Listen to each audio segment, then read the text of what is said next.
Ada perkembangan yang tidak begitu sihat di Indonesia, tuan-tuan, di mana 60,000 orang telah pun hilang pekerjaan hanya dalam tempoh masa 2 bulan. Malaysia krisis beras, Malaysia kelaparan, Malaysia harus belajar dengan King Indonesia. Oke, saya hanya mereaction video-video yang beredar di media sosial di YouTube yang disebarkan oleh segelintir YouTuber Indonesia ketika memberitakan negara tetangga kita dengan tidak sesuai fakta. Assalamualaikum warahmatullahi wabarakatuh. Apa kabarnya sahabatku semua? Benarkah Malaysia itu krisis, Malaysia kelaparan, Malaysia krisis beras? Pada faktanya tidak benar. Dan saya heran ya, kenapa sih orang-orang kita itu suka membuat berita bohong, kemudian membandingkan dengan negara tetangga kita yang tidak sesuai fakta. Kalau kita yang membuat video hal-hal positif dari negara tetangga kita yang perlu kita contohi, justru netizen berkata yang tidak propaganda lah, buzzer lah, dibayar orang lah untuk membuat berita inilah, berita itulah. Padahal enggak. Kalau kita ingin bercerita ya kan, itu bercerita tentang sejujurnya apa yang kita lihat tentang negara tetangga kita, yaitu di Malaysia. Jujur saja, saya sebagai orang Indonesia melihat Malaysia lebih bagus dalam segi pembangunan. Ini yang saya lihat ya. Bukan berarti saya tidak cinta Indonesia, bukan. Jadi jangan salah paham. Saya di sini melihat fasilitas-fasilitas umumnya itu juga sangat luar biasa. Kalau di Indonesia, ya mohon maaf, tidak semua daerah itu bagus-bagus. Tetapi dari segi hal pajak ya kan, pajak di Indonesia kan lebih mahal, harusnya kan lebih bagus ya kan. Tetapi semua itu tergantung kebijakan negaranya masing-masing. Pastinya setiap negara mempunyai kebijakan yang tentu untuk memajukan sebuah negara tersebut. Namun video-video yang beredar di media sosial, khususnya untuk segelintir YouTuber Indonesia yang membuat berita bohong tentang negara tetangga Malaysia, justru itu menimbulkan hal-hal yang berdampak kurang bagus ya bagi orang yang menontonnya. Nanti ujung-ujungnya bisa malas belajar karena dibuai dengan berita-berita yang tidak sesuai fakta, seolah-olah negara kita itu terpaling maju. Namun pada faktanya justru daya beli masyarakat melemah, kemudian banyaknya pengangguran dan sulitnya mencari lapangan pekerjaan. Ya memang faktanya sepahit itu.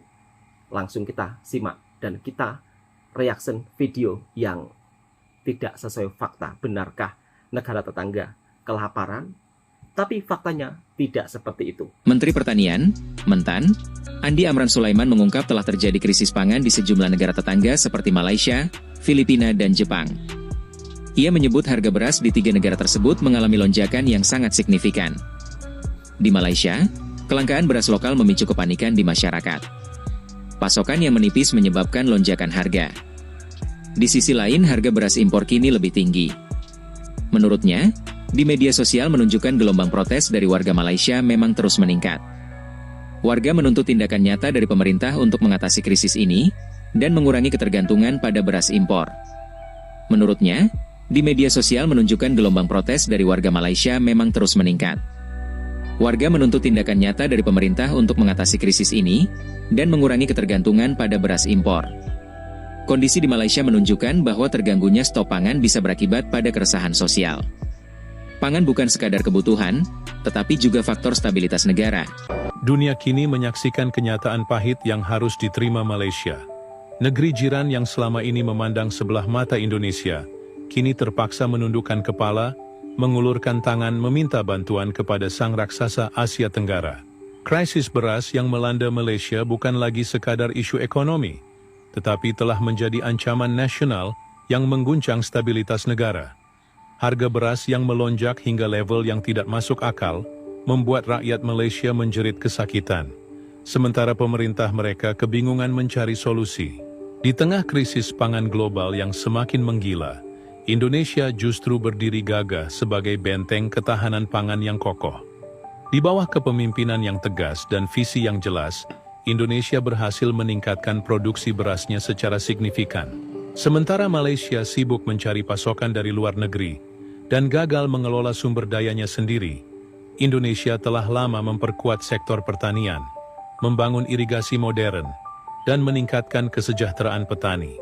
Kini, ketika Malaysia berada di ambang kehancuran pangan, mereka hanya bisa berharap pada kemurahan hati Indonesia. Krisis ini semakin menjadi mimpi buruk bagi Malaysia setelah negara-negara pengekspor beras seperti Thailand, Vietnam, dan India mulai membatasi ekspornya. Cadangan beras Malaysia yang sebelumnya dianggap cukup, nyatanya tidak mampu bertahan lama. Rakyat mulai kesulitan mendapatkan beras. Ini perlu saya sampaikan ya, bahwa di Malaysia tidak ada yang ribut-ribut warganya soal beras. Nggak ada yang namanya krisis beras. Nggak ada yang namanya warga kesulitan mencari beras. Kemarin saya juga sudah membuat video ya, bahwa beras yang dijual di pasaran di Malaysia itu juga tidak ada yang dari Indonesia. Jadi saya harap stoplah untuk membuat berita bohong yang tidak sesuai fakta. Kita bangga dengan negara kita itu wajib. Tetapi kebanggaan tersebut jangan dirusakkan, kemudian membuat berita bohong yang mengatasnamakan ya kan Pak Presiden, buat ini buat itulah, stop inilah stop itu, nggak usah dikirim ke Malaysia lah. Ujung-ujungnya netizen salah paham, dikira berita beneran, padahal itu berita yang tidak sesuai fakta. Dan pada fakta kenyataannya inilah yang terjadi di negara kita. Ini berdasarkan berita yang fakta ya, bukan dibuat-buat, dan sudah ada di media resminya. Beda dengan segelintir YouTuber Indonesia yang selalu membuat berita hoak dan selalu membandingkan dengan negara tetangga kita, yaitu Malaysia. Kita itu sudah kalah jauh dari negara tetangga kita, yaitu Malaysia. Malaysia sudah maju ke hadapan, kita masih dikatakan ya lebih maju Malaysia. Mungkin pendapat ini ada yang tidak setuju, tetapi itu semua kembali ke kalian masing-masing. Kalau kita mau menjadi seperti negara tetangga lainnya, yang paling harus dibersihkan dari negara kita adalah salah satunya korupsi yang begitu sangat luar biasa. Dan inilah keresahan masyarakat yang ada di Indonesia ketika banyak korupsi, pengangguran, kemudian sulitnya mencari lapangan pekerjaan, daya beli masyarakat menurun. Ini fakta dan kenyataan yang pahit. Mau nggak mau memang faktanya seperti ini. Mudah-mudahan kedepannya Indonesia juga lebih baik lagi. Kalian tuh ngerasa nggak sih kalau ekonomi kita itu lagi nggak baik-baik aja? Entah itu gue doang yang ngerasa atau sebenarnya emang itu yang terjadi. Bisa kita lihat ketika orang itu beli takjil di pinggir jalan itu nggak seramai biasanya. Apalagi kalau kemarin itu gue nyoba ke PIM tuh untuk bukber, terus gue ngeliat kanan kiri, ini orang pada kemana? Restoran ini sepi, restoran itu sepi. Gue langsung mikir, wah kayaknya ekonomi kita lagi nggak baik-baik aja. Padahal katanya 2045 kita itu jadi Indonesia emas. Emas yang bagaimana ya? Karena setahu gue sekarang lagi ada kasus emas Antam itu palsu. Ya daripada kita mikirin pemerintah, mendingan kita pikirin diri kita sendiri masing-masing. Karena kalau bukan diri kita yang nyelamatin diri sendiri, siapa lagi? Ya enggak? Pertamax kalian oplos, emas kalian palsukan, pupuk kalian palsukan, sekarang PLN kalian mainkan. Mau apa lagi? Itu aja banyak. Ih, kalian tuh mau apa sih setan? Aduh. Kalian ini melebihi setan, SECTAN, anjing. Kalian berharap kita harus menjadi warga negara yang baik, bijaksana, yang harus taat pada aturan negara. Kalian ya apa? Kau ini apa? Kau setan ke? Ya begini dah, tinggal di negara yang sering korupsi. Kita mah apa tuh? Kita ini hanya terus-terusan chicken wing. Ya, monyet. Guys, ternyata benar. Gas LPG 3 kg juga dioplos. Ini dia, yaitu kasus pengoplosan gas LPG 3 kg dan ini baru kena atau baru terungkap di Provinsi Bali. Dan para tersangka ini meraup keuntungan sekitar 3,37 miliar rupiah. Sebentar, aku nggak tahu dalam 3 miliaran itu dalam kurun waktu berapa. Dalam waktu kurun 1 bulan, luar biasa. Indonesia. Jadi memang targetnya gas LPG 3 kg yang dioplos ini adalah untuk para UMKM atau para pedagang. Jadi para pedagang kecil, terus laundry. Nah, target marketnya tuh ternyata para tersangka ini di sana. Ini nggak tahu ya, pengoplosan gas 3 kg ini bagaimana. Aku juga bingung gas LPG dioplos itu kayak gimana, aku juga nggak paham. Karena memang ini masih dalam proses pengusutan dan ini nih. Nah, ini nih. Jadi udah ketangkep beberapa tersangkanya. Tuh ya, untungnya tuh 3,37 miliar rupiah dalam 1 bulan. Berarti bener nih, kemarin yang aku bahas kalau minyak kita tidak sesuai isinya apa yang dibeli sama masyarakat. Banyak komenan, gas LPG 3 kg kak, kayaknya juga dioplos. Aku nggak berani komen karena memang aku belum dapat berita tentang hal itu. Ternyata hari ini keluar. Gas LPG 3 kg dioplos. Luar biasa. Yuk, tebak-tebakan lagi netizen Indonesia di dalam komentar saya. Apa yang habis ini dioplos? Aduh, Riau terancam bangkrut guys. Berita dari Kaltim Pos nih, Riau diambang krisis, tunda bayar mencapai 2,2 triliun. Gubernur bilang, saya pusing 7 keliling. Riau lagi krisis duit banget nih, anggarannya jebol, defisitnya ngeri banget. Bisa mencapai 3,5 triliun. Proyek-proyek bakal ketahan, gaji pegawai juga bisa-bisa telat nih. Paham kan, ini krisis keuangan paling parah yang pernah terjadi di Riau. Nggak jelas berapa angka defisitnya, gubernur bilang segini, aktivis bilang segitu. Benernya berapa sih kok jadi bingung juga nih. Gubernur aja sampai bilang pusing banget. Proyek-proyek penting juga bisa ketunda gara-gara masalah duit ini. Nah, kenapa ini bisa terjadi? Katanya sih gara-gara Riau itu terlalu ngandelin duit dari pusat guys. Pendapatan sendiri juga kurang, terus pengeluarannya ini gede banget. Ada juga bilang bahwa pengelolaan keuangannya kurang benar, maka KPK aja sampai turun tangan buat nyelidikin. Nah, kita berdoa aja ya supaya Riau bisa keluar dari masalah keuangan ini ya guys. Bagaimana pendapat kalian kalau kalian warga Riau atau warga Sumatera atau warga seluruh Indonesia? Komen ya di kolom komentar. Ada perkembangan yang tidak begitu sihat di Indonesia tuan-tuan, di mana 60,000 orang telah pun hilang pekerjaan hanya dalam tempoh masa 2 bulan ya tuan-tuan. Dan ini melibatkan lebih kurang 50 syarikat di Indonesia, dan kebanyakannya sektor-sektor yang terlibat adalah sektor tekstil, kasut, elektronik dan sebagainya, otomotif dan sebagainya. Tuan-tuan boleh tengok data-data yang ada di sini. Dalam data ni tuan-tuan boleh tengok 21,000 pekerja telah diberhentikan, termasuklah syarikat PT Karya Mitra Budi. Kemudian telah memberhentikan lebih kurang 10,000 orang.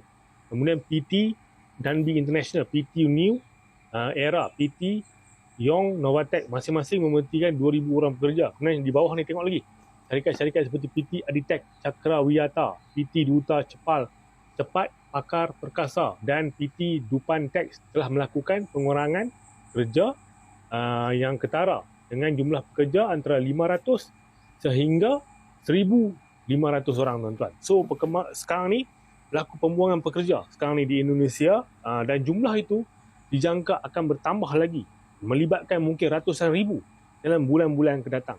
Dan data ni daripada Persatuan Sumber Manusia Indonesia lah, ada di orang nama tu, dan mereka mengatakan bahawa kalau sekiranya kerajaan tidak melakukan sesuatu dalam tempoh masa yang terdekat, jumlah ini akan terus meningkat dan terus meningkat tuan-tuan.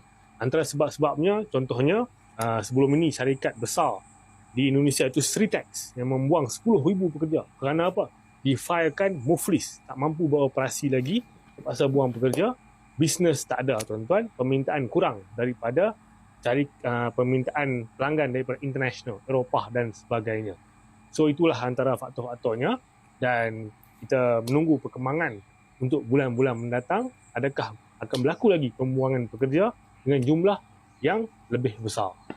Top tanah modal 132 T di Thailand, ogah investasi di Indonesia gara-gara preman dan ormas. Ini menarik nih. Soalnya selain itu juga ada berita ini. Alasan Apple pilih bangun pabrik di Vietnam ketimbang Indonesia. Nih kenapa pada milih tetangga kita sih? Indonesia kan negara yang lebih gede, jumlah warganya juga jauh lebih banyak. Jadi jumlah pangsa pasarnya juga lebih gede dong. Apakah perusahaan besar ini pada nggak terima rupiah? Bukan nih. Kita baca kata-kata dan suara. Kalau kita lihat dari kasus Apple, mereka khawatir sama urusan perizinan di Indonesia. Dari praktek pertambangan sampai aspek lain kayak peraturan dan dan produksi. Intinya ya urusan birokrasi sama regulasi. Kalau ditranslate intinya Apple nggak mau ribet. Penjelasan lengkapnya bisa membaca di artikel kata data yang ini. Kalau urusan TikTok, mereka lebih pilih investasi di Thailand karena 2 kata. Banyak oknum. Dan menurut saya ini jadi lucu karena oknum kok banyak. Ini kan kalimat yang kontradiksi. Ini jelasin adalah Ketua Apindo, Asosiasi Pengusaha Indonesia. Dia bilang memang banyak nih oknum yang suka malak dan bikin pengusaha jadi kesulitan, bikin investor jadi males. Lengkapnya bisa membaca di artikel suara yang ini. Netizen juga ada yang bilang begini nih, warkop baru gua belum buka, masih proses bangun, masih ini itulah. Udah didatengin ormas, ditanya kapan mulai buka, mau ngobrol sama yang punya. Udah gila ini ormas, nyusahin, sampah. Kalau menurut kamu gimana? Saya mau dengar pendapat kamu. Kalian ngerasa nggak sih daya beli sekarang tuh lagi anjlok banget? Apalagi kalian yang seller-seller atau yang jualan online ataupun offline, kalian ngerasa nggak sih kalau sekarang tuh daya beli lagi anjlok banget? Kalau yang biasanya zaman-zaman puasa gini kan tempat-tempat tuh pada sering full gitu kan, waiting list sampai panjang banget. Nah sekarang itu gue lihat di resto-resto itu nggak terlalu banyak itu waiting list, bahkan masih banyak kursi-kursi yang kosong gitu. Sebenarnya penurunan daya beli ini udah terjadi dari 2 tahun belakangan ya, tapi menurut gue tahun ini tuh parah banget sih. Gue ngeliat banyak banget itu di komunitas UMKM itu kalau mereka banyak ngeluhin tentang penurunan omset lah, kehilangan daya beli konsumen lah. Bahkan untuk sektor beauty care itu juga mengalami hal yang sama guys. Karena gue penasaran banget, gue cari tuh data-data penjualan skincare. Dan ternyata benar terjadi penurunan yang lumayan signifikan. Padahal kan beauty care ini termasuk penjualan yang cukup konsisten dan terus bertumbuh setiap tahunnya. Tapi kali ini data berkata lain guys. Nah kalian bisa lihat sendiri rata-rata angka di sini tuh minus guys. Ini udah di breakdown berdasarkan subsektornya dan hampir semua itu minus. Di luar dari kasus judai online, gua rasa kita juga punya peran atas menurunnya daya beli di masyarakat. Tanpa kita sadari sebenarnya kita punya andil atas penurunan daya beli di masyarakat. Contoh kecilnya mungkin kita sehari-hari nggak sadar kalau kita tuh banyak check out barang-barang yang berasal dari impor. Mulai dari perintilan-perintilan, baju, bahkan yang gampang banget terdeteksi itu ya skincare. Bahkan beberapa waktu lalu sempat ada heboh orang dari China gitu kan, tinggal di daerah Tangerang dan katanya bayar oknum polisi agar bisa bangun gudang dan dia bisa impor barang dia yang dari China sana dan bisa dikirim ke Indonesia. Dan ya pastinya dia memasarkan barangnya melalui marketplace seperti TikTok, toko oren, toko hijau dengan harga yang super duper murah. Yang mana kita semua tahu barang-barang impor itu dampaknya akan menghancurkan produk-produk lokal. Yang jelas ya uangnya akan lari dan mengalir di luar.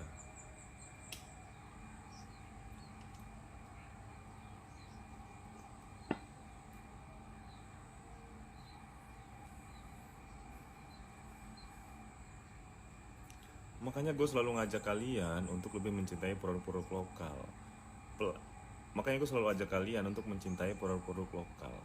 Lambat laun dengan kebiasaan kita membeli produk luar itu akan berdampak ke negara kita, bahkan ke kehidupan kita sendiri. Contohnya dengan terbiasanya kita beli produk luar dan mematikan produk-produk lokal, sehingga perusahaan-perusahaan dalam negeri yang memproduksi produk-produk lokal menjadi bangkrut, menjadi tutup dan mem-PHK karyawan-karyawannya.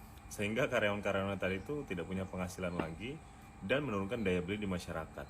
Bayangkan ratusan atau ribuan perusahaan di Indonesia melakukan PHK dan menyebabkan pengangguran yang begitu banyak di negara kita. Otomatis daya beli di masyarakat ya akan anjlok. Ini adalah domino efek yang terjadi ketika kita terlalu banyak konsumsi barang impor dan itu tidak terlihat dalam jangka pendek. Ditambah lagi dengan banyaknya pengusaha-pengusaha serakah di Indonesia yang membuat perputaran uang di Indonesia itu berputar di segelintir orang aja. Makanya gak heran beberapa waktu lalu ada perbandingan orang kaya di Korea dan orang kaya di Indonesia itu jauh lebih banyak orang kaya di Indonesia dibanding orang kaya di Korea. Selain karena uangnya berputar di pengusaha-pengusaha yang serakah tadi, juga berputar di sekitaran pejabat-pejabat yang suka korupsi. Nah jadi dengan seruan ini gue mau ngajak kalian untuk lebih mencintai produk-produk lokal dan mengurangi penggunaan produk-produk impor. Nggak mesti langsung total semua pakai produk lokal ya. Pelan-pelan kita pasti bisa untuk mengurangi penggunaan produk-produk impor. Nah gimana? Gampang kan? Dan tentunya setiap negara punya permasalahannya masing-masing ya. Tetapi kalau kita melihat Indonesia yang dimana merupakan salah satu yang katanya negara dengan kaya sumber daya alam yang begitu sangat melimpah, emas, nikel, batu bara, kemudian kelapa sawitnya, harusnya kan menjadi bapaknya ASEAN ya. Tetapi justru negara kita ini banyak korupsinya. Dari segi apapun semuanya dikorupsi. Hingga sampai-sampai investor asing tidak mau berinvestasi di Indonesia karena memang korupsi itu dampaknya sangat luar biasa. Jadi kalau membuat berita ya kan, sebelum membuat berita mengatakan negara tetangga krisis beras, negara tetangga sedang ekonominya tidak baik-baik saja, itu salah loh. Pada faktanya, kalaulah memang Malaysia ekonominya tidak baik-baik saja, tentunya orang-orang Indonesia yang bekerja di Malaysia pasti akan pulang semua. Oke, cukup sekian. Mudah-mudahan segala sesuatunya bisa menjadi lebih baik, dan harapan saya tentunya Indonesia juga bisa bangkit lagi dari ketertinggalan negara tetangga lainnya, dan mudah-mudahan orang-orangnya juga tidak melakukan korupsi karena merugikan satu negara. Assalamualaikum warahmatullahi wabarakatuh.